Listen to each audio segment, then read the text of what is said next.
Now let's continue with a slightly more interesting case where we aim at something which is downhill.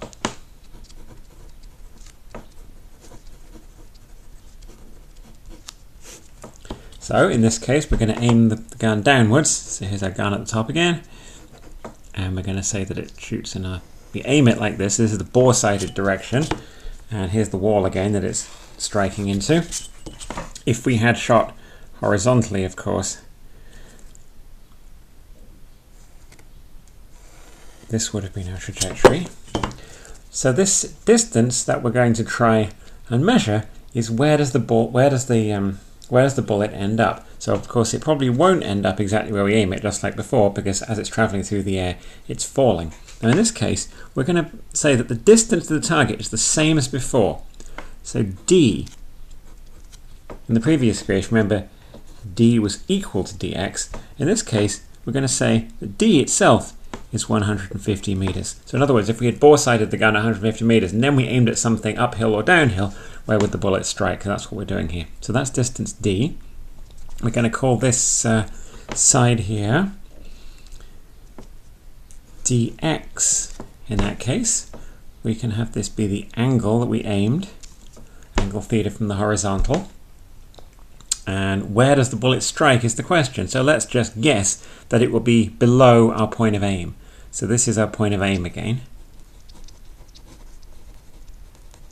And let's say that our point of impact might be here. And I'll just put a little dot because we don't really know if it's there or not. Point of impact with a question mark on it because we don't know if that's actually the point of impact or not. So let's try and solve the problem. So I told you before that there's a universal rule for projectiles, which is at the time of flight is always the x distance divided by x component of velocity, because vx is constant. So let's resolve our initial velocity into different components. So here is our initial velocity vector v. And so we can think about vx and vy, and as you probably remember, those are related. Vx equals v cosine theta, vy equals v sine theta, and we have just said that t, the time of flight, is always dx over vx because vx is a constant. So this is a constant vx, but this is only vy0, the initial y velocity, because it depends on time, in fact.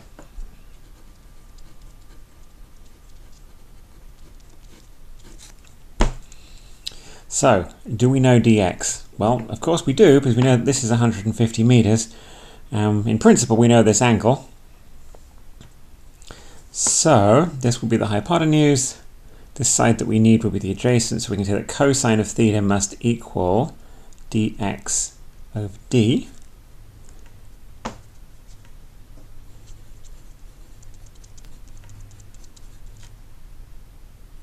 Which means that dx equals d cos theta.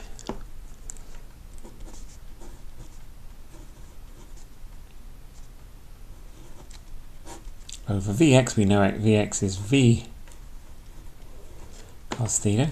So we're all set. In principle, right, we know the velocity of the gun, we know the distance to the target, and presumably we know where we're aiming, so let's give theta a value. Let's say theta equals 30 degrees. We can now put these numbers into the calculator and find our time of flight. So let's find out what it is. Okay, so thanks to the magic of calculators, I was able to find that dx here is equal to 129.9 meters, and that vx, so let's just write those things down here, vx equaled 866.0447, probably too many decimal places that we don't need, and vy initial equaled 499.966. Those are both meters per second, of course. So that gave me my time of flight as d cos theta, which is dx, 129.9 over Vx, which is 866 point yada yada yada.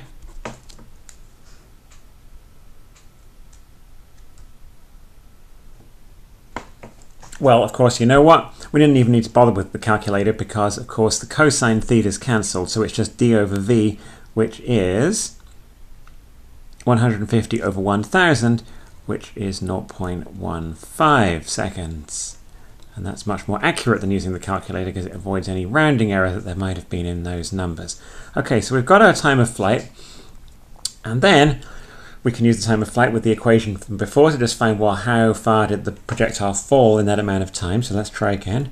So y equals y0 plus vy0t plus 1/2 gt squared. And what do we have? Y0 is 0, because we're going to say we're starting at 0. And so we have vy0, which was 499.96 times 0.15 plus half times 9.81 times 0.15 squared. And again, you can put that in your calculator and solve it.